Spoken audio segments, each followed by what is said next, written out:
everyone. Welcome back to our monthly session NFQ TED Talk. This is a place where our talent will present about their technological mindset, their experience, their stories, and maybe their career path to our audience. And today we're very happy to have our familiar face with NFQ community. So first of all, can you please introduce a bit about yourself? Hello, everybody, and thanks for introducing me. I'm Hieu from NFQ Asia. Currently, I'm working as a technical architect and also a technical lead of an e-commerce platform. I don't know if I remember correctly, but this is the fourth time you host a talk, right? Yes, this is not the first time because I like to talk, I like to share with other people, so I'm always finding a chance to present something to others. Oh, I like your spirit. And so what is the topic today? Yeah, today I want to talk with you about a topic that's currently emerging. It's Kubernetes. Ooh. Okay, so can we get started with our Kubernetes journey? Yeah, why not?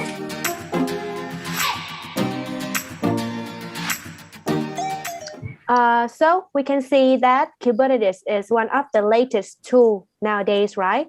So what is Kubernetes, and why we should apply this cutting-edge platform into the project? Kubernetes, or K8S as many people call it, is a containers orchestration tool, which means it manages the containerized workload and services. It supports us to deploy and manage our workload with a declarative configuration as well as some automation built in, which is a crucial aspect of our nowadays modern CI/CD pipeline. I heard you mention the word container. What is that? In short, containers are applications run in an isolated environment. That environment is provided by a container runtime. So instead of configuring libraries, binaries, artifacts on a real operating system, we can package all of them inside a container image and then use that image to run the applications in different environments like staging, curate, or production. And unlike virtual machines, container images are more lightweight because we do not bundle the whole operating system inside them. So together with Kubernetes, what are the functions of container and Kubernetes in the deployment? We mentioned above, containers help us to run application in an easier and more consistent way. And thanks for Kubernetes. This tool helps us to keep our containers running. In Kubernetes, the smallest deployment unit is called pod. A pod is something like a traditional logical host. So a pod will have a private IP address, and containers inside a pod share its network and storage. Okay, so from your explanation, containers. So there will be more than one container in a pod, right? Exactly. Like we may have multiple processes running in a host. Kubernetes pod can run more than one containers.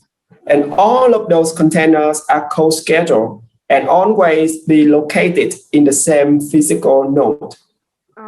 Okay, so what if I want to run multiple instances of application behind a load balancer? I have to deploy a load balancer as a pod, right? You do not have to. Kubernetes have a native support for horizontal scaling and load balancing. So we have another terminology called service. A Kubernetes service listens for incoming messages, then forward them to the connected pods in a route robin mechanism. What is exactly like the traditional load balancer is working. All right. Okay. So the next questions, I think is very necessary. If I was a developer and I have no idea about what Kubernetes is, but I want to start my project with Kubernetes, what should I prepare in advance? For example, like how to set up locally, how to get more understanding about some keywords as a beginner, and are there any difficulties in applying the Kubernetes? So Kubernetes is not the easiest technology to learn, but it is not hard neither. Thanks for its popularity, we can easily find some tutorials about running Kubernetes locally on your own machines. And when starting, I think the first step should be learning the terms and terminologies about Kubernetes components. So we already mentioned pod, which is just a logical host. Then service, which is something like a load balancers. Then furthermore, we may learn about deployment, replica set, backjobs, and job, which make Kubernetes a very, very powerful framework, a powerful tools to run different kinds of workload, not only for web services. And for difficulties, I think the most difficulties is changing our mindset about the deployment.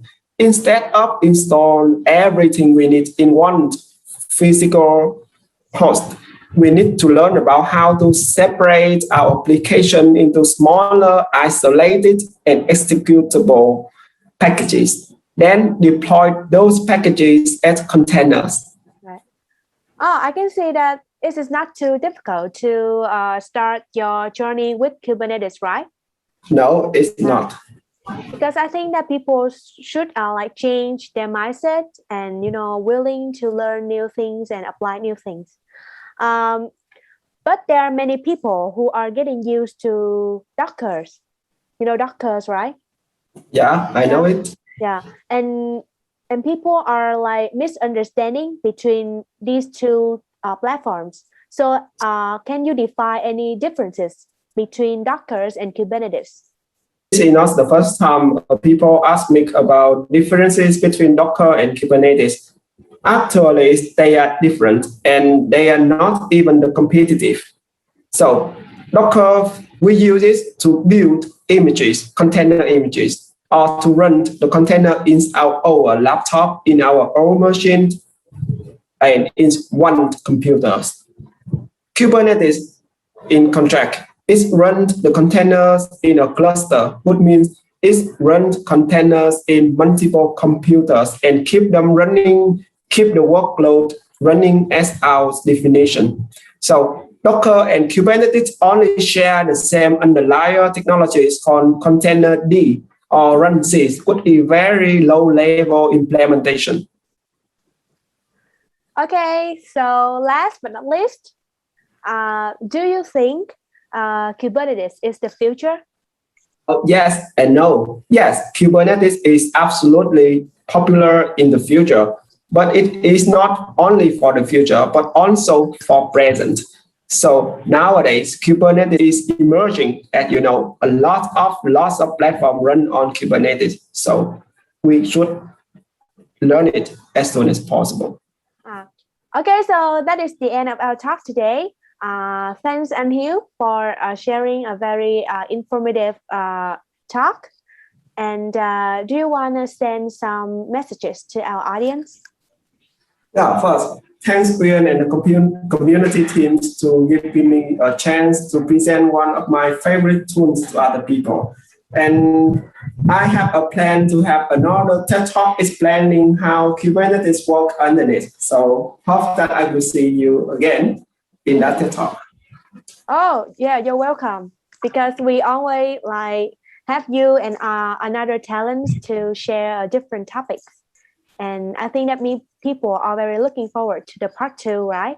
So if you want to know more about Kubernetes, also some our upcoming TED Talk, please feel free and don't forget to subscribe our Facebook fan page and our YouTube channel. And see you guys in the next TED Talk. Bye. See you too.